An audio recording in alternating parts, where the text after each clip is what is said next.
بسم اللہ الرحمن الرحیم، السلام علیکم ورحمۃ اللہ۔ جب سے قاضی فائز عیسیٰ نے ایکسٹینشن لینے کا پلان بنایا، منصوبہ بنایا اور اس کے اوپر کام شروع کیا اور حکومت کے ساتھ مل کر گٹھ جوڑ کر کے عمران خان کو مائنس کیا، اور یہ سلسلہ پچھلے تقریباً کوئی 8-10 مہینے سے جاری ہے، 8-10 مہینے سے جاری و ساری ہے، جس کو پوری دنیا دیکھ رہی ہے، پوری دنیا کے اندر تماشا بنا ہوا ہے، پوری دنیا اس کو دیکھ رہی ہے، پوری دنیا کے اندر خبریں لگ رہی ہیں، پوری دنیا کے اندر ہیڈ لائنز لگ رہی ہیں، جس کی وجہ سے اب نہ صرف اداروں کے اندر سے قاضی فائز عیسیٰ کو سخت ترین رد عمل کا سامنا ہے، سپریم کورٹ کے اندر سے بغاوت کا سامنا ہے، جہاں پر ان کے اپنے ججز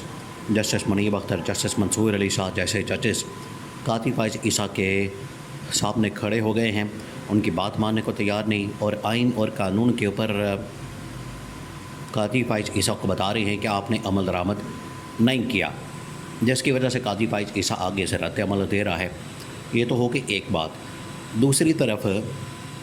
جو پبلک ری ایکشن ہے وہ بھی اب آنا شروع ہو گیا ہے، اور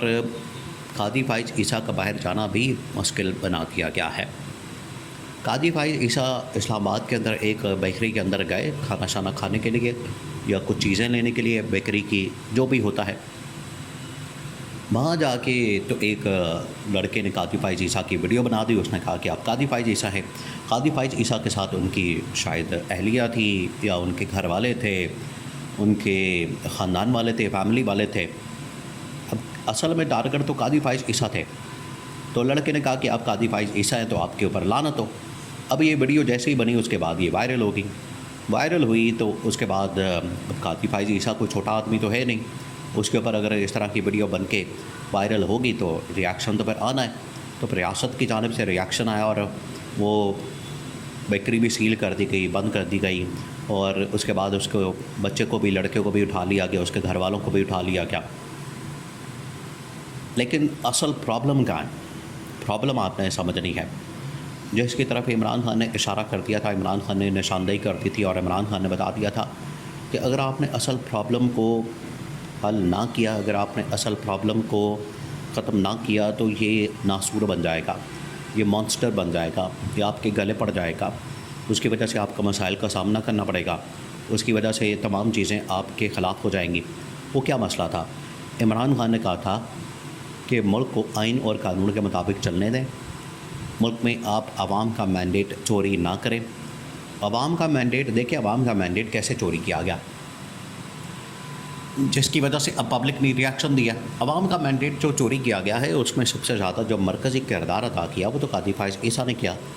قاضی فائز عیسیٰ نے جب رات کے وقت ایک دن الیکشن سے چند دن پہلے پی ٹی آئی کو انتخابی نشان بلے سے محروم کر دیا، اور الیکشن کمیشن پاکستان بھی بلے بھی بلے، الیکشن کمیشن پاکستان جب ان کے حق میں فیصلہ ہے، جب پوری سازش بنی ہو تو پھر اس طرح سے عمل درآمد ہوتا ہے۔ الیکشن کمیشن پاکستان نے 1 منٹ نہیں لگایا اور فیصلے کے اوپر عمل درآمد کر کے تمام کے تمام پی ٹی آئی کے امیدواروں کو آزاد ڈکلیئر کر دیا 1 منٹ کے اندر اندر، اور آج 3 مہینے ہو گئے مخصوص نشستوں کا فیصلہ آئے ہوئے، اس کے اوپر عمل درآمد نہیں ہوا۔ تو یہاں سے آپ اندازہ کر سکتے ہیں کہ فرق کہاں ہے۔ تو قاضی فائز عیسیٰ نے جو بلے کے نشان سے محروم کیا، پی ٹی آئی کے تمام امیدواروں کو آزاد ڈکلیئر کیا گیا، الیکشن کمیشن نے کر دیا، یہ تھا مینڈیٹ چوری کی جانب پہلا قدم۔ یہ تھا الیکشن چوری کرنے کے لیے، الیکشن کو مینج کرنے کے لیے، الیکشن کے اندر دھاندلی کرنے کے لیے، الیکشن کے اندر مینپولیشن کرنے کے لیے یہ پہلا قدم اٹھایا گیا، اور اس کی ابتدا ہوئی۔ ابتدا کے بعد یہ ہوا کہ پھر آگے الیکشن آ گیا، الیکشن کے اندر پھر دبا کے دھاندلی کی گئی، اور دھاندلی کی گئی تو اس کا جو کچا چٹا ہے وہ 2 دن بعد، ٹھیک 2 دن بعد کمشنر راولپنڈی لیاقت چٹھا نے کھول دیا، کچا چٹا کھول دیا، لیاقت چٹھا نے کچا چٹا کھول دیا، اور اس نے بتا دیا کہ ملک کے اندر جو انتخابات کے اندر دھاندلی کی گئی ہے اس میں 2 شخصیات ملوث ہیں، ایک قاضی فائز عیسیٰ، دوسرا چیف الیکشن کمشنر سکندر سلطان ناچار۔ عمران خان بار بار خبردار کر رہا ہے کہ آپ اسے نہ کریں، عوام کا مینڈیٹ چوری نہ کریں، عوام کو آپ اس طرح سے دیوار سے نہ لگائیں، ان کے آئینی حقوق سلب نہ کریں، ان کو ختم نہ کریں، ورنہ یہ عوام کا جو رد عمل ہے، ریاکشن ہے، بڑا سخت قسم کا ہوگا۔ وہی ہوا۔ آج جو عوام کی جانب سے رد عمل آ رہا ہے، آج جو عوام کی جانب سے ریاکشن آ رہا ہے، یہ اس کے پیچھے بہت سارے واقعات ہیں، اس کے پیچھے بہت سارے واقعات کی کڑی ہے، بہت سارے ایونٹس ہیں، سیریز آف ایونٹس ہیں، جس کی وجہ سے آج ہمیں اس قسم کے حالات کا سامنا کرنا پڑا اور قاضی فائز عیسیٰ کو بھگتنا پڑا ہے۔ دیکھیے اس کی سپورٹ نہیں کی جا سکتی، یہ کلیئر بات ہے کہ اس قسم کے رویے کی عدم برداشت کی سپورٹ نہیں کی جا سکتی۔ اگر وہاں پر کوئی واقعہ ہو جائے تو اس کا ذمہ دار کون ہوگا؟ اس قسم کی عدم برداشت، لیکن آپ نے اداروں کے سربراہان نے، یہ ان کی ذمہ داری ہے کہ وہ معاشرے کے اندر کیا سبق دیتے ہیں، کیا میسج دیتے ہیں، آئین اور قانون کے مطابق چلتے ہیں یا صرف اپنے اقتدار کی خاطر، اپنی لالچ کی خاطر، اپنی لوٹ مار کی خاطر، اپنی ایکسٹینشن کی خاطر آپ اقتدار کے اندر آ کر بیٹھ جاتے ہیں۔ پھر تو آپ کو پبلک کی جانب سے ریاکشن کا سامنا کرنا پڑے گا۔ تو یہ آپ کے اوپر ڈپینڈ کرتا ہے، یہ لوگوں کے اوپر ڈپینڈ نہیں کرتا۔ جو لوگ یہ سمجھتے ہیں کہ وہ ساری ذمہ داری عوام کی ہوتی ہے، عوام نکلتی کیوں نہیں، عوام کرتی کیوں نہیں کچھ، عوام یہ نہیں کرتی، عوام وہ نہیں کرتی۔ دیکھیں، عوام کے اور بڑے مسائل ہوتے ہیں، اوپر جو بیٹھے ہوتے ہیں اقتدار کی راداریوں میں، اقتدار کے کھیل کے اندر ملوث ہوتے ہیں، اور اقتدار کے کھیل میں اقتدار کی شطرنج بچھا کے اتنے مصروف ہوتے ہیں کہ عوام کو بھول جاتے ہیں۔ تو پھر عوام رد عمل دیتی ہے، عوام کا رد عمل آتا ہے، یہ نہیں کہ نہیں آتا، آتا ہے۔ پھر وہ اسی طرح کے واقعات کی صورت میں سامنے آتا ہے، ملک کے اندر عدم برداشت کی صورت میں سامنے آتا ہے۔ تو یہ بڑا خطرناک اور خوفناک ہوتا ہے جو یہ انقلاب خاموش قسم کا، جس کی وجہ سے لوگوں کے ذہنوں کے اندر